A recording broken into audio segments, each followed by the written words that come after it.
രുചിയേറും ഒരു മുളക് ചമ്മന്തിയാണ് ഇന്നത്തെ നമ്മുടെ റെസിപ്പി.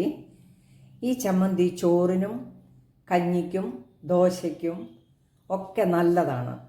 നമുക്കിപ്പോൾ ഈ ചമ്മന്തി ഉണ്ടാക്കുന്നതെന്ന് കണ്ടു നോക്കാം.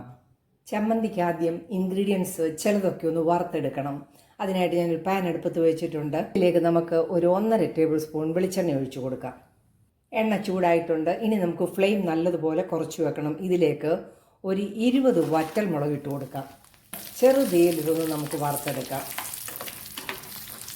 എല്ലാം കൂടെ ഒന്നിച്ചിട്ട് വറുത്താൽ ഉള്ളിയൊക്കെ ആണെങ്കിൽ അതിൽ വെള്ളമയം ഉള്ളതുകൊണ്ട് മുരിഞ്ഞ് കിട്ടത്തില്ല. അതുകൊണ്ട് നമുക്ക് ആദ്യം ഈ ചുവന്ന മുളക് വറുത്തെടുക്കാം. നന്നായിട്ട് വറുത്തെടുത്തിട്ടുണ്ട്. നമുക്കിത് കോരിയെടുക്കാം. ഈ പരുവത്തിൽ നമ്മൾ വറ്റൽ മുളക് വറുത്തെടുത്തു. ഈ എണ്ണയ്ക്കകത്ത് നമ്മളൊരു 15 ചുവന്നുള്ളി നല്ലതായിട്ട് എടുത്തിട്ടുണ്ട്. അത് ഞാനൊന്ന് കീറിയെടുത്തിരിക്കുകയാണ്. ഇത് നമുക്കൊന്ന് വറുത്തെടുക്കാം.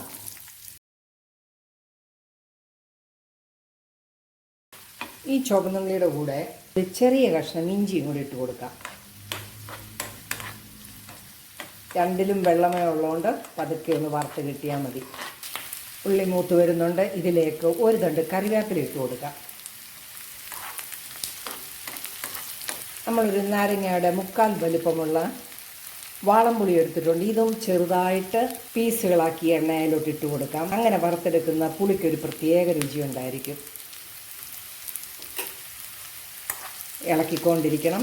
എല്ലാത്തിനും ഒരുപോലെ തീ ചെല്ലണം. ഉള്ളിയൊക്കെ മൂത്ത് വരുന്നുണ്ട്.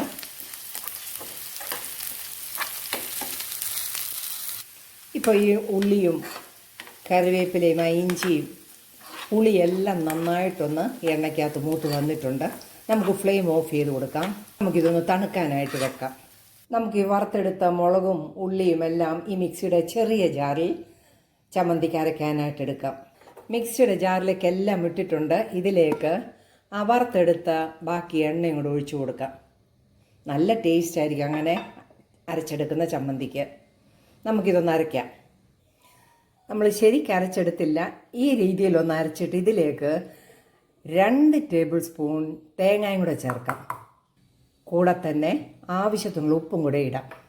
ഇനി ഇത് നമുക്ക് നന്നായിട്ട് അരച്ചുകൊണ്ട് വരാം. ഒട്ടും വെള്ളം ചേർക്കരുത്. അതാണ് നമ്മൾ ആ വെളിച്ചെണ്ണ ചേർത്തത്.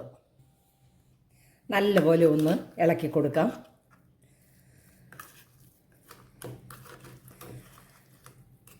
ഈ ചമ്മന്തിക്ക് നല്ല ടേസ്റ്റാണ്. ഈ നോയമ്പ് സമയത്തൊക്കെ ഇത്തരം ചമ്മന്തികളൊക്കെ ഉണ്ടാക്കുകയാണെങ്കിൽ നമുക്ക് കഞ്ഞിക്കാണെങ്കിലും ചോറിനാണെങ്കിലും നല്ല കപ്പ പുഴുങ്ങിയതിനൊക്കെ നല്ല ചമ്മന്തിയാണിത്. നമുക്കിതൊരു പാത്രത്തിലേക്ക് എടുക്കാം. മുളക് ചമ്മന്തി റെഡി ആയിരിക്കുകയാണ്. ഈ ചമ്മന്തി ഉണ്ടാക്കാൻ വളരെ എളുപ്പമാണ്. എല്ലാവരും ഒന്ന് ട്രൈ ചെയ്ത് നോക്കണേ. ഇഷ്ടമായാൽ എൻ്റെ ചാനൽ ലൈക്ക് ചെയ്ത് സപ്പോർട്ട് ചെയ്യാൻ മറക്കല്ലേ. നാളെ നല്ല വീഡിയോയുമായിട്ട് വരുന്നത് വരെ ബൈ.